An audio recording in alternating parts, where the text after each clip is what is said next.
Welcome in, ladies and gentlemen, to episode 15 of the Memorial Memo KSR's Kentucky Women's Basketball Podcast, brought to you by our friends over at Friends of Cole. Katie, there's a lot to dig into this episode. A lot of, maybe not as much on the men's side, unfortunately, with that loss at Ole Miss. It's a different story, but that was rough. Women's basketball kind of on the up and up. Just before we dive into it, though, how are you? I'm doing good today. How are you doing? I'm doing good, but Katie, we were talking about this a little bit briefly before we got on. I want to ask you because I guess I'm just curious. So we haven't been on since the men's Arkansas game. We're not even going to talk about that game because it was horrible. But you tweeted something out about you being in line for that game. If no one saw it, Katie, I guess you were in line for like 7 hours, got shoved to the back hmm of the line. Just what in the world happened there? Yeah, like me and my friends got in line at 11 a.m. and the game didn't obviously start till 9. Doors open at 7:30, and Yeah.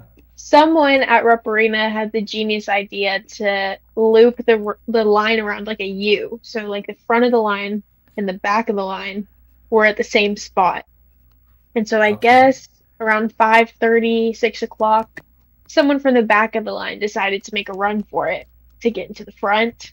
And I was stuck. If it was shaped like a U, I was stuck at the bottom. Oh, goodness So gracious. everyone starts running to the front, and I got stuck in the very back. But luckily, the people that I was with, like, we were like, we're not gonna get stuck in the upper level because we've been waiting here for 8 hours. So Yeah. we kind of shoved our way through and we got in, but there were a lot of people who didn't get into the lower level, and then of course it was not a fun game anyways. So but it was still a good time. It's just one of those things, well, because it's been a problem for so long that, like, the student line's just like, well, because someone will go there, someone will get there early, but Mhm. then they'll have their buddy show up at like 3 in the afternoon when everybody else has already waited for so long. Yeah. And it kind of just ruins it because it's like, well, you didn't get here early and you should be in the back of the line like the rest of us. But Katie, I'm gonna go ahead and just kind of dig into everything with the episode. Of course, that is one of the good things about doing these actually live is that we have people who can comment. Booker T says Coach Brooks and the players doing a great job, and they are. I wonder if that Booker T knows the Booker T that I'm thinking of, but that's a wrestling thing that none of you all probably understand. Kentucky. Uh, Katie, like we always do, talk about some ranking stuff just real quick. Kentucky's up to number 11 in the AP poll. I've had some people write me, and I guess I kind of understand it. Like, how is this team not top 10 yet? Well, first of all, I would say don't lose to Texas A&M on the road. Don't. And again, Texas A&M, it's a quad two loss, but it's still not a great loss, especially compared to the resumes that some of those top 10 teams have. But you have Duke, who's number 10, who just lost to NC State. You have you tonight UCLA, who's number 1, taking on number 8 Ohio State. So one of them has to lose. You Mhm. have a top 15 matchup in Kansas State, who's number. Let me get this right. Kansas State is number 12, and TCU is number 9. By the way, those two games between Ohio State, UCLA, and then that one, none of them are on national TV. I feel like that's just kind of stupid in itself. But Katie, there's with Kentucky not having a midweek game, and you have some teams above them that are for sure losing this week. Feels Mhm. like I can't get too mad at Kentucky being number 11 right now because I feel like it's almost a certainty, Katie, that Kentucky's going to move up to at least number 10 next week. Yeah, I mean, and I was also thinking you have USC, who I think is ranked like 7 or 8. They just lost to Iowa, and then they play Wisconsin this weekend. So it's going to be interesting to see how these teams, like USC, dropped 3 spots, I think. And so that's a little bit crazy for one loss. But granted, I mean, that loss was to Iowa, and Iowa's not that great this year. So it is definitely interesting to see where Kentucky's going to land, especially after a game coming up here in a few days. You know, how is Kentucky going to fare against these better SEC teams? But I know I'm excited to see where I think Kentucky can get into the top 10. I think we'll be seeing that soon. It's one of those things like everybody because we're Kentucky's sitting at 19-2 and Duke is at 17 and well I guess is it 17-5 now following that loss, but someone wrote me and they're like Phoenix Fires, why everybody's so high on this Duke team, and well the one thing I try to remember is that Duke has some great wins in the non-conference, and whereas Kentucky really doesn't, right? Like Hmm. Duke, they beat Kansas State. They beat. I mean, there's more teams that's slipping my mind, but they had a really great non-conference, which kind of bolsters them up a bit. But Duke's also just like you have to remember, like here on the women's basketball side, Duke has more history than Kentucky, and as you see in these polls, like history does matter a little bit. Uh, Kentucky, yes, they're a pretty good program historically, but they're not Duke, who has, Kentucky has only made the Elite Eight 4 times, whereas Duke, I think they've been in the Sweet 16 like every year for a while. I could be wrong about that, but it's just one of those things where Kentucky doesn't quite have the respect nationally yet. Now, I think it really helps that you have Kenny Brooks here, Hmm. who is kind of helping get Kentucky on the map. But Katie, it's just one of those things like Kentucky's not going to be viewed in the same eye as an LSU or a USC or someone like that who, has had at least some years of success behind them. Of course, Kentucky, like I said, they've won some, but it's not quite to that level, if you get what I'm saying. Yeah, and I also think that it's funny to note that, I mean, Kentucky's coach last year, Kyra Elsie, is now the assistant at Duke. And so it's Yeah. good to see that she's kind of made her way into a successful program. I think that that's going to fare really well for her in the future. But yeah, like you said, I mean, Duke does have a lot more history in the women's basketball realm because, I mean, the Kentucky women's program really hasn't even been around for that long, if you think about it. I think about it's 50 years or so, right? It's only been about This 50 is the seasons. 51st season, yeah, because So, last year was the 50. So mhm. Which, I mean, granted, you have to think about like the history of women's basketball and everything. So there haven't been a lot of women's basketball teams to make it past the 50-year mark yet. But I mean, yeah, Duke has just a lot more history than Kentucky does, and that's just the way it is. So I feel like they are seen as a better team right now. I don't know how long that's going to be that way for, but yeah, I think it does help to have Kenny around. for sure. And then Katie, we talk about these rankings, but you look at Kentucky's NCAA tournament resume.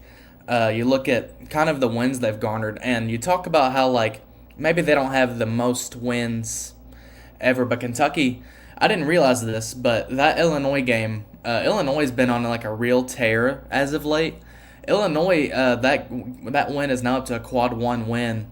Belmont, who I guess you kind of just look at how close they were playing against teams, and you knew they were going to be good.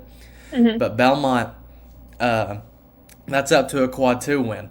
So Kentucky, combined 8-2 and quads 1 and 2, uh, and then you have of course quads 3 and 4. I don't think you can if you want to be a top 4 seed in the NCAA tournament and really the SEC tournament.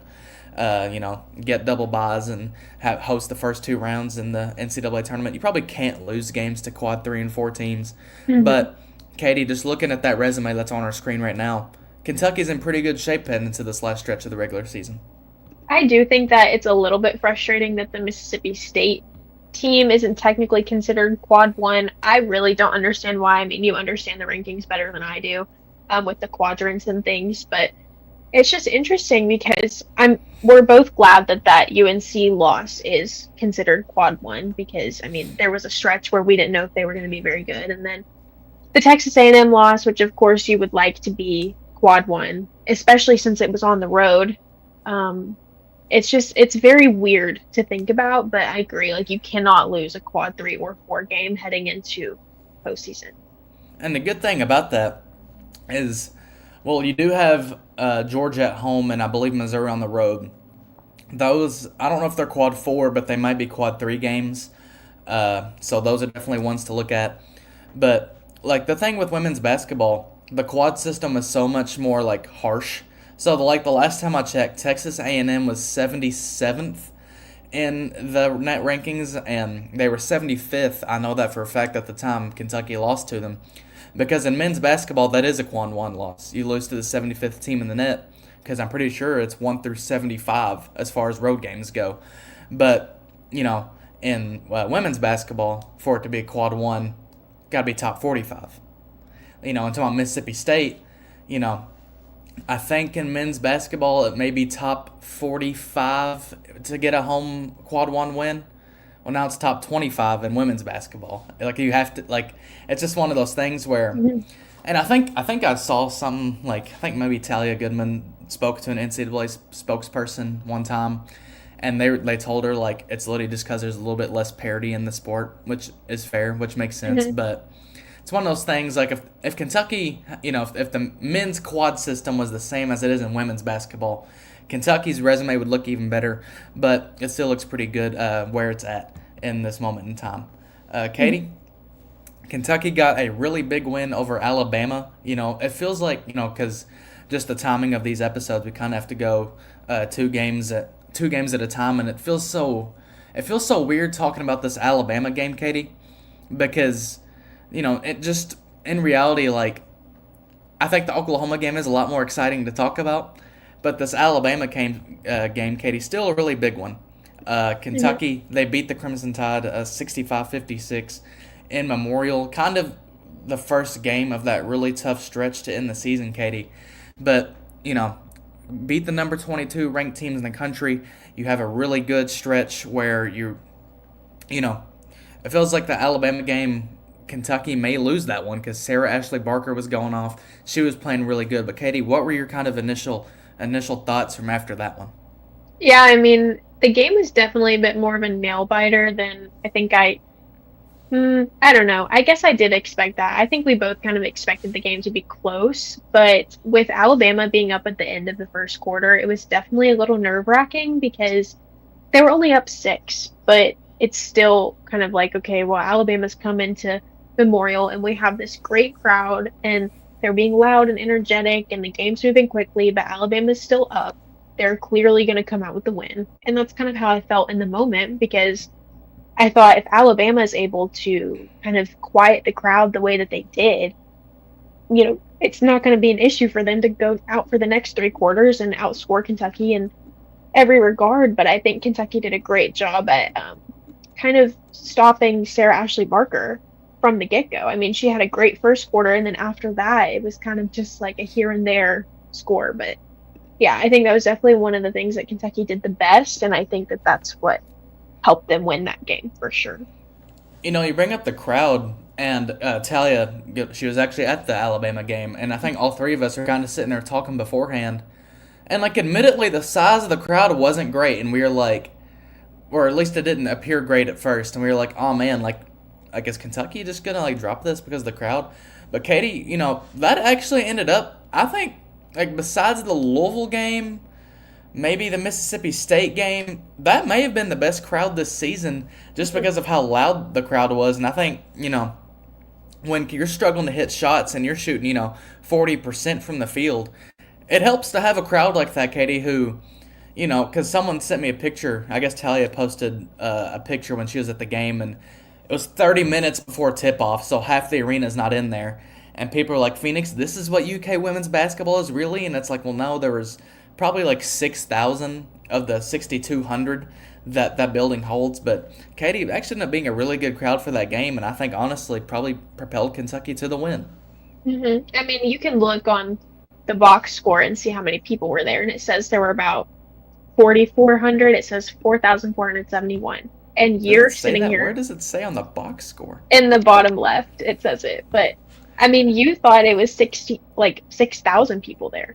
And so it's definitely, I think the energy there was way bigger than the actual crowd itself because there were a lot of empty seats. And I think we've seen a little bit of issue with maybe some of the reserved lower level seating not being filled. If maybe there's a season ticket holder that can't make it to a game, nobody's filling those seats. And so it kind of leaves like a few sporadic seats empty. And then the top corners are almost always empty because nobody wants to sit there. If you can sit closer, obviously people are going to sit closer. So I think the crowd was just very condensed, like together, if that makes sense. But they were definitely really loud, and I think that that helped for sure. Well, I guess it kind of says something that I thought it was 6,000. It was only 40. What'd you say, 4,400? Hmm. Which, by the way, I don't believe that. I don't care if it's official. I don't care if that's literally what it was. I don't believe it. That's just a lie. But regardless, Katie, really good crowd from that Alabama game. But we also, Alabama wasn't the only team that Kentucky beat this past week. But before we get to that, Want to give a quick shout to our friends over at Friends of Coal, just real quick. Friends of Coal is dedicated to informing and educating Kentucky citizens about the coal industry and its vital role in the state's future. We provide a united voice for an industry that has been and remains a critical economic contributor to Kentucky. By working together, we can provide good jobs and benefits for future generations. Coal is resilient, reliable, and affordable. Friends of Coal is a volunteer organization. All are invited to be a part of our organization, which consists of proud Kentuckians as well as residents from beyond our borders. Head to friendsofcoalkentucky.org to learn more. But yeah, Katie, kind of alluded to it earlier just because I guess it's kind of just like a force of like it was the more recent game, but I also feel like it probably was the more exciting game. Hmm. Kentucky beats Oklahoma on the road. 95-86 win for Kentucky. And Katie, I'm going to be honest, like I think there's one main story to talk about with that game, and that was Georgia Amoore, right? Hmm. 43 points, 8 assists from Georgia Amoore. I mean, ties the school, she ties the scoring record with Ron Howard and Jennifer O'Neill, and still dishes out 8 assists. Katie, just how about Georgia Amoore? Yeah, I mean, I told you and Zach on Sunday, I was like, oh no, I missed the first half of the game because truthfully, I was out enjoying the beautiful day playing pickleball, and I turned the game on, and Georgia Amoore has 20 points already, and I'm just like, oh my gosh, this girl is crazy.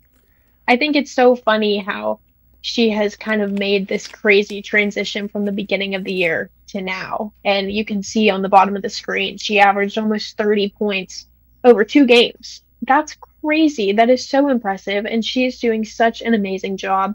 She's earned so many accolades this week and been named finalist for a lot of different awards as well. So think we'll be seeing a lot of really awesome things from her in the near future, awards wise. But yeah, I mean, I thought she did such an amazing job.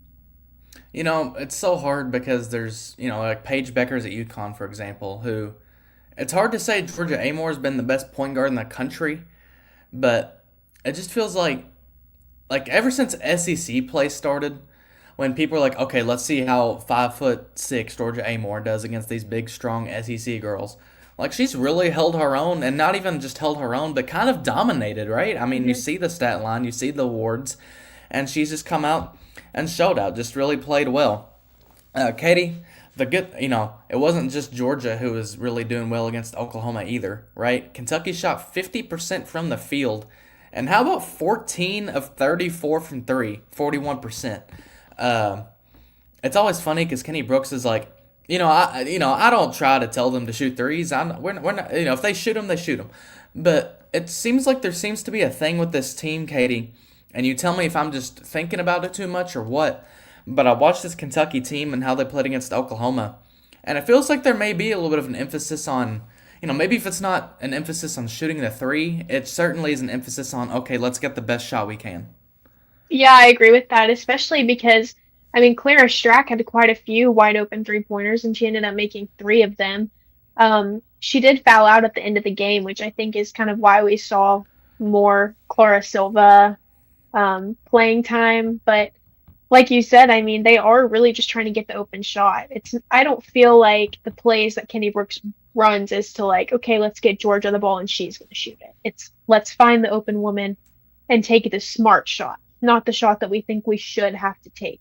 So I really respect that from them because there are times that Georgia will pass up a shot that she could probably make and hand the ball off to somebody else so that they can shoot because it's the smart thing to do. But yeah, I mean, clearly it's paying off for them.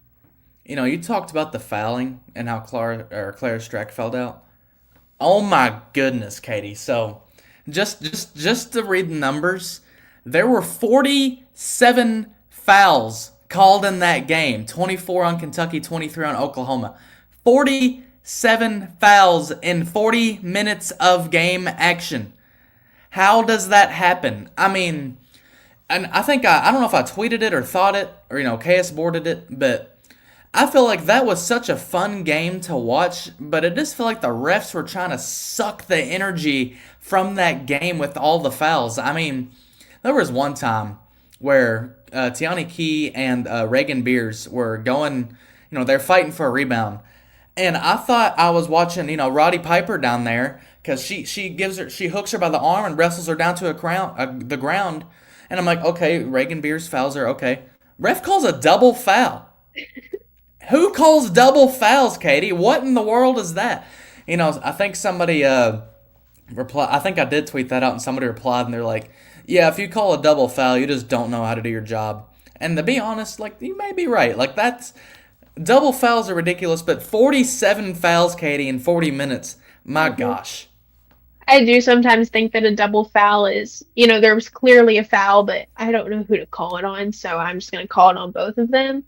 And I kind of feel like that's how a lot of the game was. But you have to think too, like Kentucky and Oklahoma are both extremely physical teams. And we saw that against Alabama too. There was a lot of physicality. And someone in the comments just said that Tiani Key needs to stay out of foul trouble. I think that we've been seeing a few games recently where she's been getting into early foul trouble. And I don't know if it's because she's being she's just fouling generally, or she's just getting these really soft fouls called on her. I don't really know, but I agree with that. I think she needs to stay out of foul trouble. I think Clara Strack obviously has to stay out of foul trouble because Silva isn't really at the point where she can take over like Strack can. But yeah, 47 fouls is literally ridiculous, and I don't know how 47 fouls were called, but the game also lasted forever. So it kind of made, I don't know, I guess it made a little bit of sense that the game lasted long because there were so many fouls. But it was still a fun game to watch.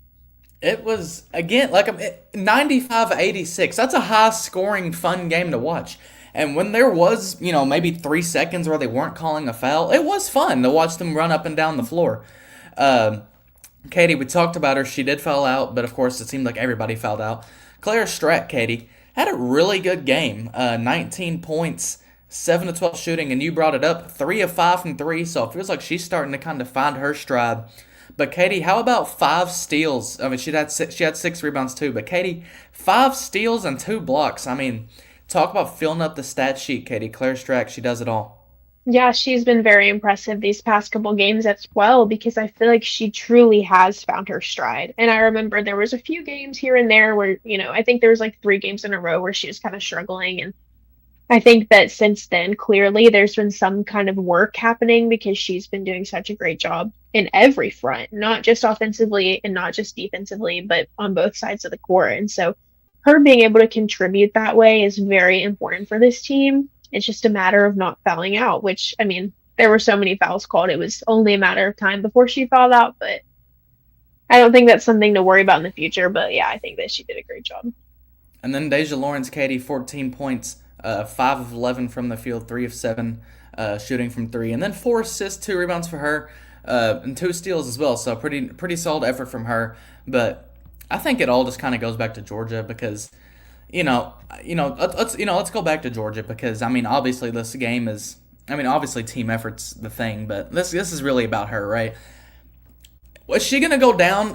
Valerie Still and Ron Howard are obviously I think 1 and 2 as far as players in program history, and it's gonna be hard to really evaluate Georgia because she's only gonna have 1 year here in Lexington. Hmm. Where do you put Georgia? Like, is she third? Like, where do you put Georgia as like? Because obviously you have like you think like off the top of my head, you have players like Patty Joe Hedges, you know, Michaela Epps, Adea Matthews, who all terrific players. Stacy Reed, right? All really great players here. But Georgia, like if she had a 4 year career, imagine you take her production at Virginia Tech, and let's just say that was all at Kentucky, because I think that's realistically kind of what she would have done anyway here. Hmm. But even if you just go off the 1 year at Kentucky, Katie, like where do we start putting Georgia Amoore in like the all-time Kentucky? Because obviously this is, I don't know if it's the greatest individual performance in the history of the greatest game anyone's ever played here, but tie the school record in points, eight assists. Like where do we start? Like when do we start talking about is Georgia Amoore one of the goats of this program? I feel like you almost have to wait until postseason because if you think about the year that Kentucky won the SEC tournament, that was Ryan Howard, and she became one of the greats, and she had a great career at Kentucky. But I feel like it was defined by her ability to lead her team to an SEC tournament championship. And I feel like if Georgia Amoore can do something similar or they can make an NCAA tournament run, then she'll solidify her spot as one of the greats. I think that she could already be there, but I feel like if nothing comes from this specific team, then people may not remember how good she was at Kentucky. It might be like she was great at Virginia Tech, and then let's forget about Kentucky because this team didn't really do anything in there. I don't know. I That's think just how I feel. I think it's a matter of, and I'll get to this question on the screen in a second. I think it's a matter of like, well, I think before we even define how her career at Kentucky is, you have to see what they do in the postseason. Like if they make a run to the SEC title game, if they make an Elite Eight or something like that. But it's one of those things like when you hear Georgia Amoore's name in the future, you're gonna think of her at Virginia Tech unless Kentucky does something really good in the postseason. But that question, they were saying they were curious how we would put this team, especially among the 09-10 team and the 21-22 SEC championship team. You know the crazy thing about that SEC championship team, Katie, they weren't that good. They just made a run. Like Kyra Elsie, and this is credit to Kyra because I've always thought this. Like obviously she went 61-60, and I don't know if they won an NCAA tournament game here or if she did, but she won the SEC tournament championship, and they've only won two of those. You know, the other one becoming 40 years before that in 1982. Like Kyra Elsie should be remembered forever for that, Yeah. and she should be beloved forever for that. Obviously, maybe you would like to see her win more games, Katie, but I think that about Kyra, like she should be remembered fondly because of that 22 championship. But that team wasn't very. I mean, they were a good team, but they were not like a great team by any means. And of course, the 09-10 team. I mean, that's right in the heydays of Matthew Mitchell taking Kentucky to Elite Eights, and I think Kentucky's closer to that, than they are. I feel like this is that 09-10 team down here could be that 21-22 team. Katie, I feel like Kentucky's closer to Elite Eight territory than making literally a Cinderella run to an SEC tournament championship. Yeah, I mean, even if Kentucky doesn't win or make it to the championship game of the SEC tournament, I don't feel like that defines this team as a whole because I agree. I think they're closer to a Matthew Mitchell team because they are very good and they're very well rounded. But the SEC is really difficult this season, so it wouldn't shock me if Kentucky doesn't win the tournament. I mean, there's a lot that will have to go their way in order for that to happen, and so I don't think that you can define the team's success by that alone. But yeah, I think that this team could definitely make the Elite Eight. I think that there is a possibility this team can make the Final Four. I think there's a possibility that this team could go to the championship because we've seen them do things that we didn't expect them to do. I mean, winning both of these ranked games, one at home and one on the road, I think kind of showed a lot of people to have more confidence in these players because clearly they can do more than we expected. And Matt Watt in our chat saw how the 11-12 team is probably the better team to evaluate or to compare to, and that's probably true because I mean that 11-12 team, that group should have made a Final Four, but UConn, Gino's gonna Gino and Gino sucks. Hopefully we don't have to see UConn in the tournament because that just means instant death apparently. But like that team and the 82 team, obviously that Valerie led, they made an Elite Eight that year. Or I don't even know if it was officially called the Elite Eight in 1982, but they made the regional final, if that's what we're gonna call it. Like they were really good that year too. But I think that 2012 team, if Kentucky, well, let me say this: you talk about Kentucky, you think they can go to a Final Four. If Kentucky can go to a Final Four this year, by the way, first year of the Kenny Brooks era, he takes Kentucky to a place they've never been. I don't like to think about it this way, but that's like, think about Tennessee men's basketball. Everybody's like, no Final Four. Like people do that with Kentucky and the women's side. Like if Kentucky can make a Final Four, first if you make an Elite Eight, that's already one of the best seasons ever because that's as far as you've ever gone. But if Kentucky can make a Final Four, Katie, I mean, I think at that point, we're talking about Georgia. How's she going to be remembered? I think at that point, you do kind of start to remember her as a Kentucky player, Hmm. maybe more so as maybe as much as she was remembered at Virginia Tech. But Katie, we talked about Georgia Amoore, current cat, but you brought up to me a great segment idea, and I'm gonna let you lead the way for it. Katie, tell us about talking about current cats. Let's look at some former cats. Tell me about it.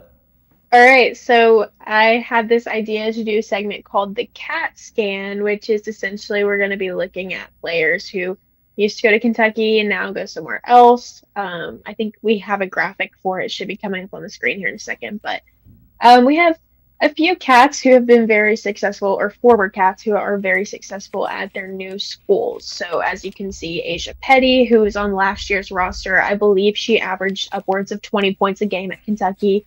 Now she plays at Ohio State. She started every single game, so that's a really good sign from her. And then she's averaging about 10 points, 7.1 rebounds, and 1.6 assists per game. So she's having a great season with a great team. And Ohio State is ranked number 8 right now. So I'm sure that she's very happy about that. And then a lot of you all probably remember Anaya Russell from last season. She plays at Mississippi State.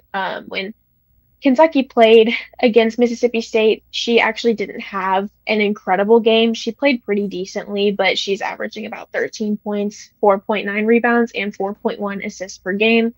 It's good to see her succeed at another school because she became very consistent at Kentucky, but she wasn't really getting the playing time that Phoenix and I kind of thought that she deserved. I think because of some internal issues within the program, but it's good to see that she's finally getting the kind of playing time that she deserves. And then we have to talk about Ryan Howard, obviously. She is playing for the Unrivaled Basketball League, which is a 3-on-3 league that was created by a few WNBA players. And she's averaging 17 points, 15 or 5.3 rebounds, and 2 assists per game. So she's doing great as well in the WNBA offseason.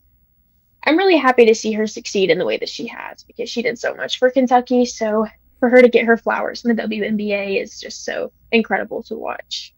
But actually, before I even talk about Ryan and Unrivaled, can I just say, and Matt G said it in our chat, Cat Scan may be the greatest segment name in the history of segment names. I think it fits so perfectly. It's great. But the three, Unrivaled, because I didn't quite understand it when it was first coming up. Like you look at Unrivaled and it's literally just what is it? What is it? It's the big three that they do on like the men's side with like basically all the washed old NBA players that nobody cares about anymore. Like isn't that what like Ice Cube made that league of all people? I think, but yeah, you have this unrivaled league. She plays for Team Vinyl, and they're actually not that bad. And it's really good to see Ryan being able to shine, like because she really shined in the Olympics in the 3-on-3 thing then, and she's doing it again in Unrivaled. And talking about her and the Atlanta Dream, like they got Brittany Griner, Brianna Jones, like the Fever have had the best off season. Like they got Caitlin Clark, obviously when they drafted her, and they keep adding to it. They're going to be a championship contender now, but the Atlanta Dream, as like a as like an honorary Dream fan because of Ron Howard, Katie, it's going to be good to see what they can do. But really love the CAT scan segment. Really loved everything about that. But I got to say, tonight, of course, you have UCLA Ohio State, Katie. What do you think Asia Petty's going to do in that game? You know, I was actually talking about this with my boyfriend earlier, and I was telling him about this segment, and he like didn't remember who Asia Petty was, and I was like, that's because I mean, she played on a not great team, and she Yeah. averaged 20 plus points per game. So it's interesting to see how she's only averaging about 10 points per game, but it's because she plays on a so much better team. The talent is way more evenly distributed. So I don't know if she's going to go absolutely crazy, but we do know that she's a physical player, and I think against LSU that's going to be really helpful. I feel like we'll be seeing another double digit game from her, but I think she'll just do what Asia Petty always did, and that was kind of carry the game on her shoulders and dominate the paint. And now, Katie, of course, CAT scan was great, but it's always great to talk about your own team. Kentucky, with no midweek game, they shouldn't fall in the rankings, but I'm sure the AP poll will find a way to do it. But on Monday, Katie, Kentucky takes on Ole Miss, who currently sitting at 15-6 and 6-3 in the SEC. Ole Miss, they're such a tricky team because if you all remember, like when we first started this podcast, we're 15 episodes deep now, but when we first started, we were talking about like preseason exhibition games, and the one that we always brought up to kind of compare things was how Ole Miss beat Louisville by 20 in a preseason exhibition. And again, obviously those don't mean a whole lot, but then they lost to USC by 3 points to open the season. And you're like, okay, Ole Miss is going to be, I kind of thought that'd be where Kentucky is right now, like a top 15 team in the country. But they've kind of had some rough patches here and there. But Katie, Ole Miss, Kentucky's next opponent, just, Coach Yo, very big personality down there, my gosh. But, what's your initial, like, I don't want to say initial scout, but when you think of this Ole Miss game coming up, what's the first thing on your mind? Again, I feel like this is kind of how the Oklahoma game was last week. Ole Miss plays Oklahoma tomorrow. So I feel Yes. like it's going to be interesting to see how that game turns out because we saw how Kentucky versus Oklahoma turned out last week. To kind of see how or where this team is currently standing. I think the Ole Miss is very good. I think it's a little odd that they're not ranked in the top 25. I don't really know why they're not. I don't know if it has to do with preseason issue or non-conference issues or something, but they have some good wins on their resume, but they did lose to Alabama and Texas A&M just like Kentucky did, but I don't know. I think it's interesting, but I do think that Kentucky will come out with the win on this one. I just hope I'm not too optimistic, but I like being optimistic with this team. The AP poll, it obviously only ranks the top 25 teams, but Ole Miss, they received votes. They would be 30th if the AP poll went like that. I think they received 11 votes in the last poll. So Ole Miss is a team, like, they're still very good, and they probably should be ranked, but regardless, it's one of those things like, well, think about Ole Miss. Kentucky, you think, and you look at their record and you're like, maybe they're not so great. They're number 11 in the net. Like, this would arguably be, just looking at net rankings, Kentucky's best win of the season if they could pull it off. Now, obviously, I think the Oklahoma win is probably a better win, but Ole Miss is a very formidable team. But Katie, I think when you go to talk about their team, it kind of all begins and ends with Madison Scott, who just really good player. Has always done some good stuff down there. 12.4 points per game, 5.1 rebounds per game, and 3.9 steals per game. So, if when you're looking at Ole Miss and you look at what they do, Katie, senior, fifth year senior guard, Katie, she's the one who's kind of going to bring. I guess the easiest way to put it, she's the one Kenny Brooks and the staff are going to have to zero in on because she's really good. Yeah, she is really good, and she's been really good for a long time. So I imagine that they have a pretty solid game plan on a way to kind of contain her, but they also have some other really good players like Star Jacobs. I think Star Jacobs is kind of the name that pops out to me the most. I know Madison Scott averages more points than she does, but Star Jacobs, I think, is the one that is the most well known to me. I feel like she shoots 60% from the field, and so I think that that could be something that Kentucky kind of struggles with. But yeah, I mean, this Ole Miss team is very good, and that's why I don't really understand why they're not ranked because they are 11 in the net. I just feel like that's so odd that they're ranked so high in the net and then not at all in the AP poll. That's one of those things because preseason expectations I think are a factor in the net rankings. I don't totally understand it, but I think it is a little bit. But Ole Miss, like, it's one of those things, like, they have some really good wins. They don't have any horrible losses to their name, but they have some good wins on there. Like, okay, so just looking at their schedule, right? Like I said, they lost to it was actually by 2. I thought it was 3, but they lost to USC by 2 to open their season. But Katie, their losses following that were number 2 UConn at the time, number 2 UConn, which that was at a neutral site, and then at NC State, who's number 14 in the AP poll as of right now. Like, Those are not three bad losses at all. Now, like Kentucky, they were upset when they took on Texas A&M on the road. They lost to Alabama, who Kentucky beat, and then they recently lost to Texas. On the 26th, lost to Texas by 3. So, like, Ole Miss is clearly a very good team, but I think like Kentucky, Katie can have an off night and they can be beaten. And I think honestly, Kentucky's probably the better team anyway, just on paper. But Ole Miss, like I was saying, a very good team, Katie. But it's not like you're going to play them on the road and you can't win. I mean, after all, you kind of saw that with Oklahoma. You can go beat these really good teams on the road. Yeah, I agree with that, especially because I think that something to note about Ole Miss is they are very good defensively. I feel like their defense is a little bit more impressive than their offense. And if you just kind of look at their past games and scores, they're holding teams consistently to under 70, sometimes closer to 60 points per game. I feel like with Kentucky, we've seen a few very high scoring games, like the game at Oklahoma. So I think that it's going to be a little bit of Kentucky offense shining versus Ole Miss defense being the star of the show. And I think that that is going to be where issues come from. Not necessarily from Ole Miss not being able to miss a shot, but more so Kentucky not being able to make one. So I think I'm a little bit worried about that, but I do think that Kentucky can come out with the win. Well, and that's one of those things. Like these are actually two like really good defensive teams.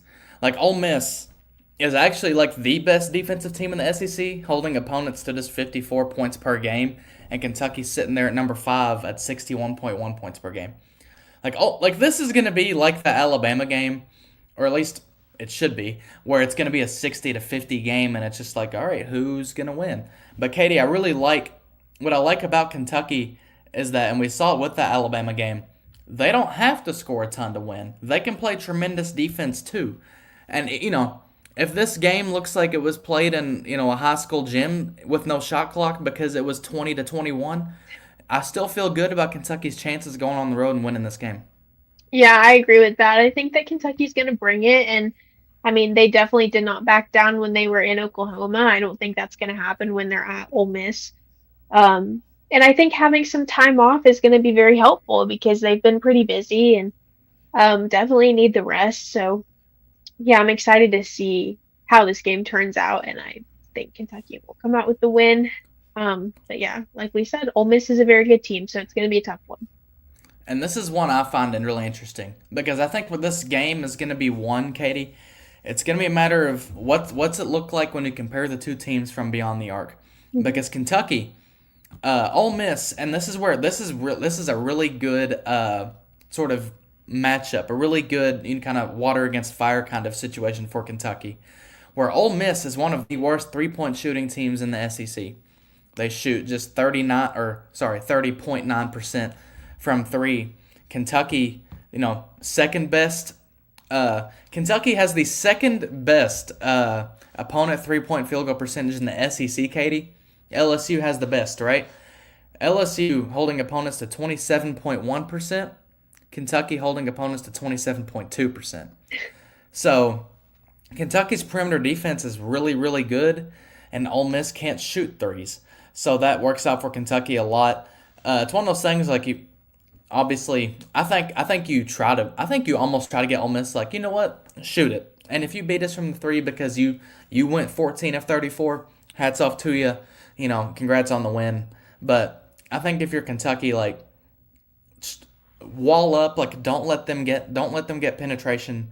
And I think if you can do that, and if you can, what do you think? Like if they can reach 70 points, rule of 71, like if Kentucky can kind of play decently offensively, play like they normally do defensively, and really just don't let Ole Miss get hot from the 3 because if they can do that, you're probably just losing anyway.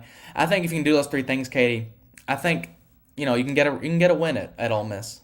Yeah, I think also staying out of foul trouble, like we talked about earlier, even though the last game was probably an anomaly, there are players who tend to get into foul trouble pretty early on, like Tiani Key and Clara Strack. So you don't want them to sit. Those are two of your best players, and I think that it's important to have them on the court because Ole Miss is not great at shooting the three. You want to have your bigs in the whole time to be able to defend the paint. So I think that that's going to be one of the most important keys to this game. And Nick Osborne asked, "Do you think the momentum that Kentucky has could translate to a big win over LSU, Tennessee, Texas, or South Carolina?" Yeah. Listen, Kentucky is stealing one of those. I don't take your pick. Actually, I'll just go ahead and say probably won't be South Carolina because nobody beats South Carolina at South Carolina. So between LSU, Tennessee, and Texas, I think. Well, honestly, I think Kentucky just beats Tennessee straight up. Like it's Hmm. at Kentucky. It's like I said, it's at Kentucky. I think Kentucky's just better. But between LSU and Texas, Kentucky's stealing one of those. Like I know a lot of people who are going to be at that. Well, LSU was sold out, over a month from game day, and that Texas game. I know some people who are going to be there. It's on KS board. There's a big time recruit who's going to be there too, uh, or at least plans on being there. I guess that's not officially set in stone, but at least plans on being there. But that that game, like that Texas game, Texas is obviously a little bit better, but they can steal that, and I think Kentucky can steal LSU as well. What's the over under for Claire Strack blocks this game? What do you say? Like, Claire Strack blocks against Ole Miss. Now, to be fair, I think Ole Miss is like a really good.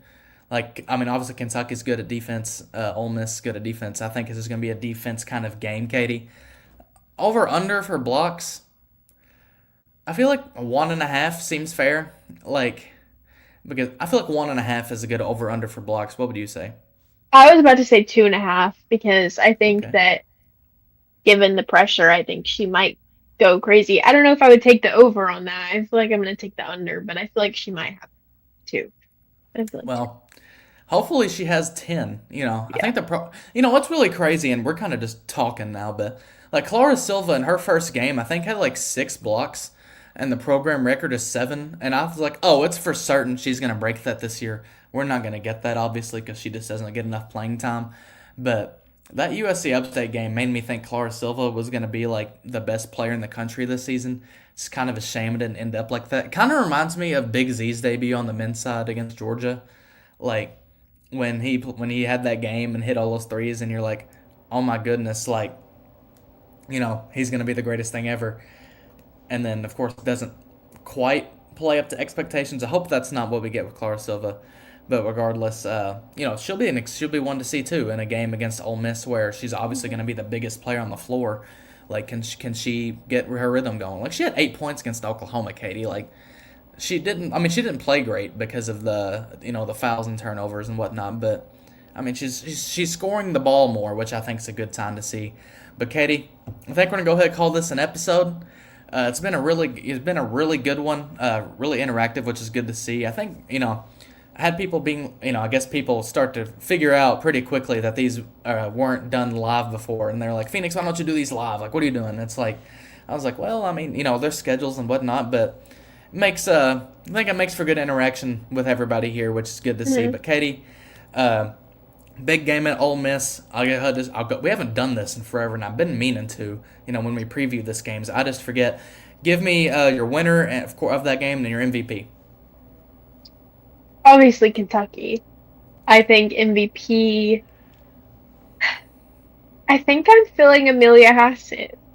I don't know. I just have a feeling. I'm usually wrong though. So. I actually really like that a lot. I like Amelia Hassett as my MVP. I'm actually in the preseason. I think we both may have picked this as a loss. I'm picking this as a win. I don't care. Kenny Brooks is going. We're going undefeated all the way in the national title game. Don't quote me on that. You didn't hear me say that.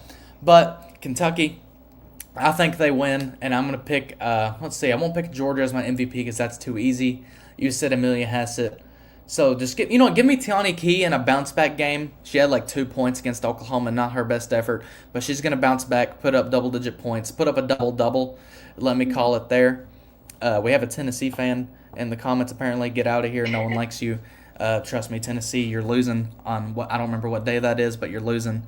Uh, Regardless, thank you all for tuning in into episode 15 now of the Memorial Memo. Phoenix Stevens here alongside Katie Hutchison. We will see you all next time.